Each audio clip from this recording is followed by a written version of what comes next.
Petroleum and natural gas and coal took millions of years to make inside the earth. That's why they're called fossil fuels. On the other hand, people have been extracting oil and natural gas for around 200 years. How much oil do you think is left to be extracted from the earth? Well, according to Stanford University's Millennial Alliance for Humanity, at the current rate of consumption, oil will run out by 2050, natural gas will run out by 2060, and coal will run out by 2090. The world has become very dependent on these fossil fuels in the last century or so. Everything we do in our daily lives, from getting to work, feeding our families, and heating our homes, depends on these fuels.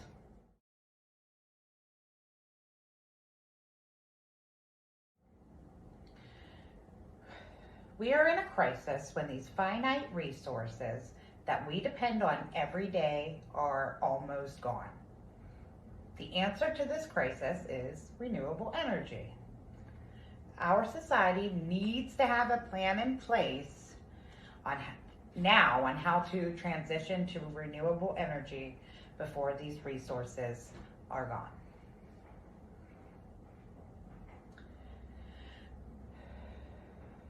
I'm going to go over 3 types of renewable energy and how we can implement them into our current energy system to rectify the energy crisis. Interestingly enough, 2 of the 3 solutions I'm going to discuss have been used in one form or another for centuries.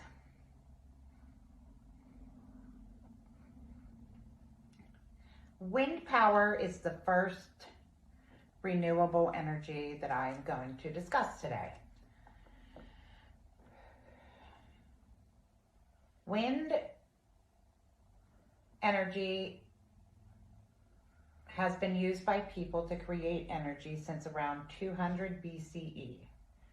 Ancient Chinese people used the wind for water pumps, and people in the Middle East used the wind for grinding grain, according to the U.S.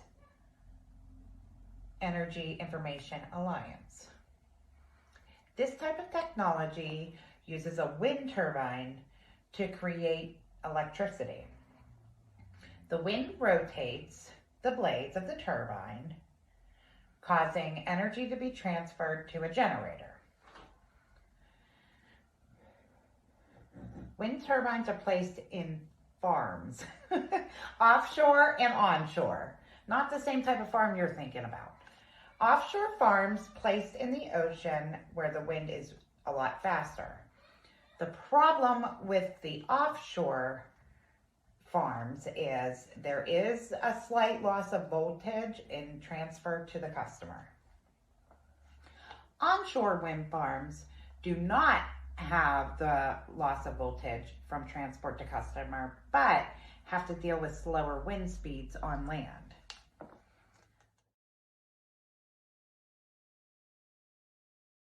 The most positive side of wind energy is the fact that it is a resource that is not finite. Using wind does not take wind away from future generations.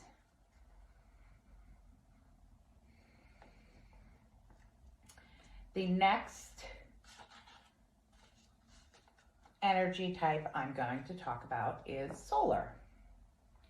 I'm sure you've seen solar panels on people's roofs in your neighborhood, or even in the parking lot of your store to power an outside light.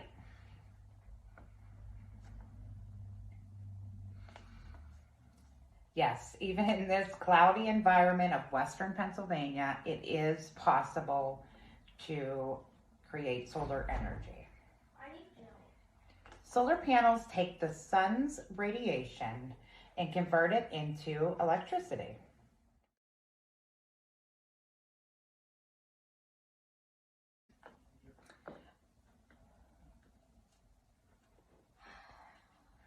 According to the Solar Energy Industry Association, and I quote, solar energy is a very flexible technology.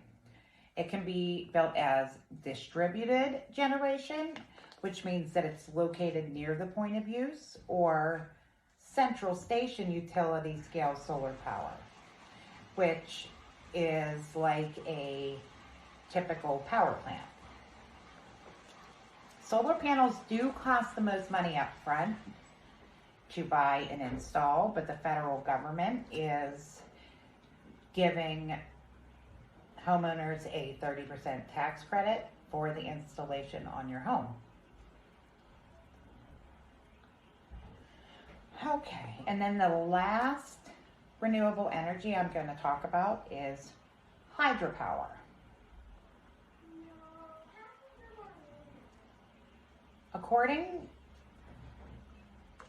According to proceedings from the National Academy of Sciences, hydropower has been the leading source of renewable energy in the world,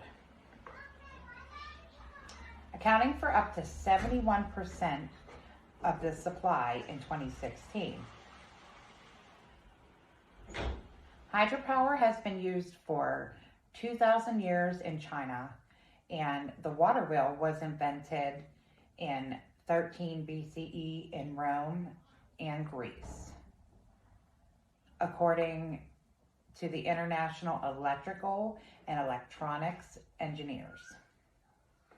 You may have heard of the Hoover Dam. Well, it is one of the most famous hydro power plants.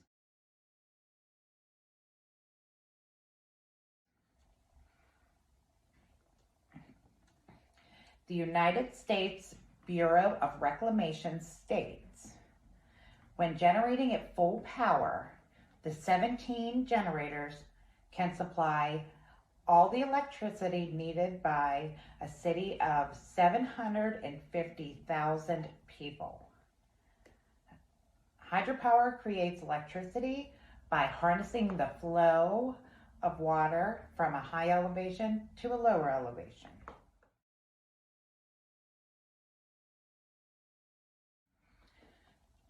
Unfortunately, the problem with hydropower at this point is the fact that climate change has changed water levels, as we've seen with Lake Mead this year being at the largest drought stage it's ever been. In conclusion, the energy crisis is only going to get worse if we continue on this current path. The resources will run out in the not so distant future. And the crisis will become catastrophic if we do not change course. We need to start changing our ways now for a brighter future.